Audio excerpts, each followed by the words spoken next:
हाँ तो good morning everyone. और फिर एक इंटरेस्टिंग बहुत ज़बरदस्त एक ऐसे टॉपिक पे अभी आपको चर्चा करेंगे जो एक बार में आपको याद हो जाए। और ऐसा अगर एक बार में याद हो जाए तो इसका दो फैक्ट है। पहला कि इंटरेस्टिंग टॉपिक हो, और दूसरा उसको समझाने का तरीका भी इंटरेस्टिंग है। तो ये दोनों ही बहुत इंटरेस्टिंग हैं। इसके साथ हम लोग एक नए टॉपिक पे चलते हैं और टॉपिक का नाम है विलियन के प्रकार, टाइप्स ऑफ सॉल्यूशन। अब यहाँ पर हमने एक चीज़ पहले से आपको बता रखा है कि जब भी किसी चीज़ का टाइप्स पढ़िएगा, चाहे वो किसी भी सब्जेक्ट में हो, तो उसका आधार जानना ज़रूरी है, बेस जानना ज़रूरी है कि किस बेस पर, किस आधार पे आप अलग अलग प्रकार बता रहे हैं। तो हम लोग यहाँ पर विलियन में मिलाए गए अलग अलग प्रकार के अवयवों की संख्या के आधार पर बता रहे हैं। जैसे अगर हम लोग कहें कि दो अवयव मिलाकर के विलियन बनाया गया, जैसे चीनी और पानी, नमक और पानी, तो चीनी पानी में कितने अवयव हैं? एक चीनी और एक पानी, दो।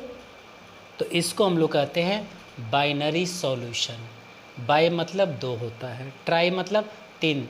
अगर तीन अवयव हो, जैसे आप दूध लाते हो खरीद के, उसमें पानी भी मिलाते हो, ये बात सही है।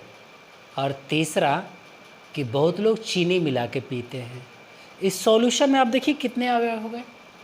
दूध, पानी, चीनी, तीन अवयव हो गए। तो इसको बोलेंगे ट्राइनरी सॉल्यूशन।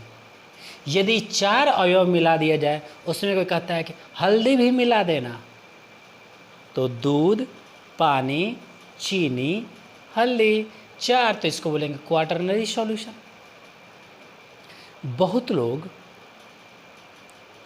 इस कोरोना की महामारी में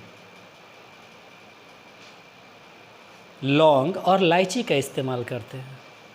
तो कई डॉक्टर ये कह रहे हैं कि दूध में हल्दी और लौंग भी मिलाइए। तो आप देखिए इसमें 5 अवयव हो गए, तो इसको बोलेंगे पेंटानरी सॉल्यूशन। तो किसी विलियन में मिलाए गए अलग अलग प्रकार के पदार्थों या अवयवों की संख्या के आधार पर सॉल्यूशन को हम लोग कई भागों में बांटते हैं। कई प्रकार के होते हैं, जिसमें अगर दो अवयव मिलाए गए हों किसी सॉल्यूशन में तो वो बाइनरी कहलाएगा, तीन अवयव मिलाए गए हैं तो ट्राइनरी, चार मिलाए गए हों तो टेट्रानरी, और 5 मिलाए गए हों तो पेंटानरी।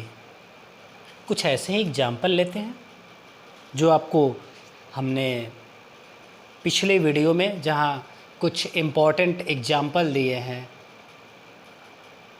उसमें भी हमने जिक्र किया था पीतल का। पीतल विलियन है जिंक और कॉपर का। तो इसमें कितने अवयव हो गए? जिंक, कॉपर, तो इसको बोलेंगे बाइनरी सॉल्यूशन। फिर यहाँ पे आता है जर्मन सिल्वर।